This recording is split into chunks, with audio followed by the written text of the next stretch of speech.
beloved Boss Mike Cervera.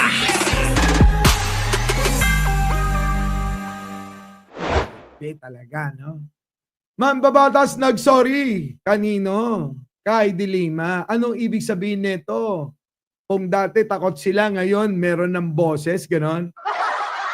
Kung dati takot sila, ngayon, abay nagpapahayag na ng ng kanilang mga opinion, pananaw na kontra kay Duterte. Ay, so ito na, pasok. Committee hearing, nag-apologize po kayo for being quiet during the past administration. Ano po yung kinagugutan po natin? Ang kinagugutan ko, no, I remember in the 17th Congress, and I'd like to take advantage of this opportunity to ask and seek, forgiveness and apologize to Senator Laila De Lima because at that time, it seems that the past administration was sending like a message to the legislative that hindi pwedeng opposition, hindi pwedeng dissenting voice, and a sitting senator was imprisoned. So, narinig ninyo mga kababayan sa Congress, nung panahon ni Digong mga kababayan, abay hindi ka po pwede na maging kritiko kontra sa mga gusto ni Duterte. Sa mga tuwid mga kababayan, kahit itong Senado, abay sabi rito nakakulong. Mga kababayan.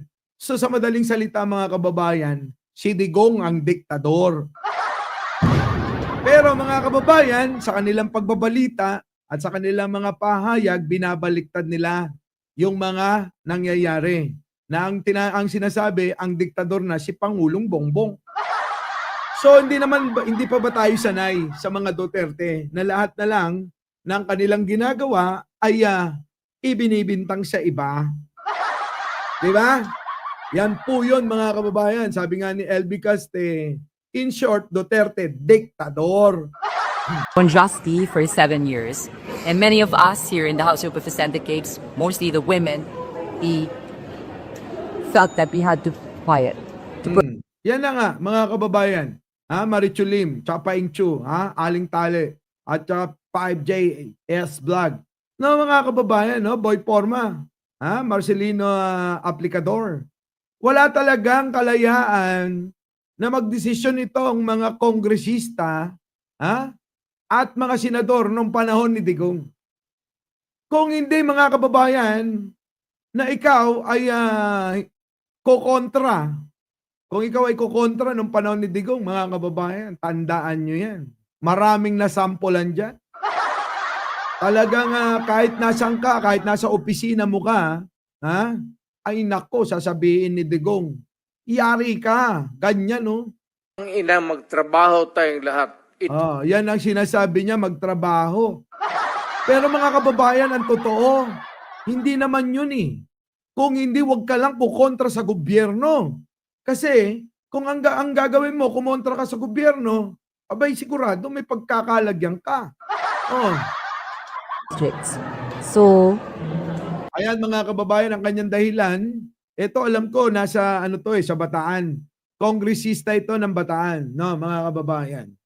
So, sinasabi niya na kung kailangan niyang protektahan yung sarili niya at ang kanyang constituent, mga kababayan, abay kailangan niyang manahimik. At kailangan niyang sumunod na lang sa kalokohan at sa gusto ni Digunyo. Hindi tulad ngayon mga kababayan eh. Ito na may papasok ko naman yung ngayon. Hindi naman tulad ngayon. Kita nyo naman kahit na may sabihin si Pangulong Bongbong na wag nyo na sanang pakiusap ko lang o suggestion ko. Wag nyo na lang sana i-impeach si Sara. Kasi wala naman ng yan, di ba? Wala naman bilang. Pero mga kababayan, sinunod ba? Di ba tinuloy-tuloy nila yung impeachment complaint kay Sara? Yan ho ang kaibahan. Na si Pangulong Bongbong marunong rumispeto at alam niya lang kung ano yung hangganan ng kanyang kapangyarihan. Pero mga kababayan, ulitin ko ulit, nung panahon ni Digong, saklaw niya hanggang mga taong grasya. kalma. Baby, kalma. Huwag mo naman akong bigyan ng dahilan para tabihan ka. Nagigets nyo ba mga kababayan? Nung panahon ni Digong, saklaw ka hanggang taong grasya.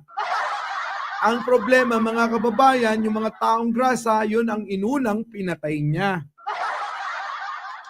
Paakyat, pag ikaw kumontra, nako, yari ka. Tulad ng nangyari sa mga mayor, di ba? Mayroon pang mayor, nasa kanyang opisina, abay inakyat, pinasok, pinatay. Meron pang isang mayor na pinagbintangan din o suspect sa droga, pusher daw. Anong ginawa? Hinuli yung mayor, ikinulong. At sa kulungan mismo, mga kababayan, nakakulong na yung mayor. Pinatay! Yung isa naman, idol natin. Sino? Si Mayor Halili ng Tanawan. Abay habang nagpa-flag ceremony, tinarget. Patay! Diba mga kababayan? So yan eh. Yan ho yung mga mga kinatakutan ng lahat ng mga Pilipino. Di rin naman lahat ng sektor eh. Binigyan ng ng warning at binigyan ng katatakutan eh. Di ba tayo? Hindi ka makalabas ng 6:00 ng gabi. Bakit? Baka mapagkamalang kang adik eh. Kahit hindi ka adik mga kababayan eh. Yung mga iba naman na mga pulis, anong ginawa niya? Ganun din.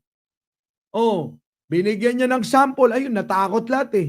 Kaya wag niyo sasabihin na masaya, maayos ang pamumuhay ng mga Pilipino noong panahon ni Digunyo. Ay bakit mga kababayan ko? Yun yung naranasan natin eh. Di ba?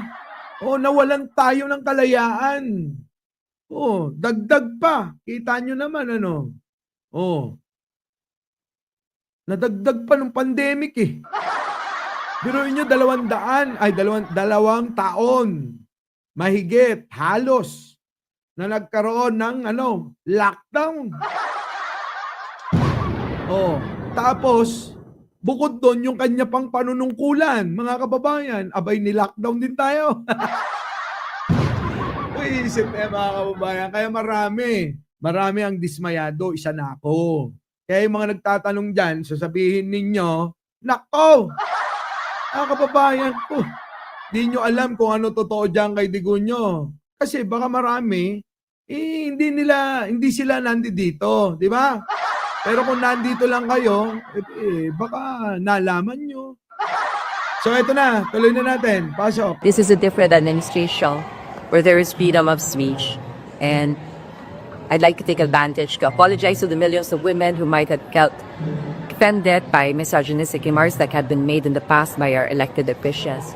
It is for this reason that from the Committee on Women and Gender Equality, we are trying to amend the Safe Spaces Act to include ipedasyon for elected officials na dapat magsilbing uwaran at mabuting ehemplo para sa ating mamamayan. Paano nga kayo naman kasing mga politiko eh. Alam niyo mga kababayan, ganito lang yan. Pag pumasok kayo sa politika, dapat handa na kayong mamatay. Diba mga kababayan? Kasi maninilbihan kayo sa ating bayan. Walang pinagkaiba sa mga pulis at mga militar na pag pumasok sila dyan, nanilbihan sa ating bayan, sa ating mamayan, abay handa ka na. Isang paa mo, nasa hukay na. So mga kababayan, abay piliin ninyo yung inyong mga magsisilbi sa inyong bayan. Di ba, Suset Tabor? Sa inyo pong lahat ng mga bagong dating. Nako, pagka ganito lang, takot ka kasi may taong berdugo na handa kang patayin pag ikaw ay kumontra sa gobyerno, ay wala rin. Dapat kung lahat mga kababayan ng mga politiko noon hindi natakot kay Digunyo, ay nako, baka nawala yun. Our beloved Boss Mike Cervera.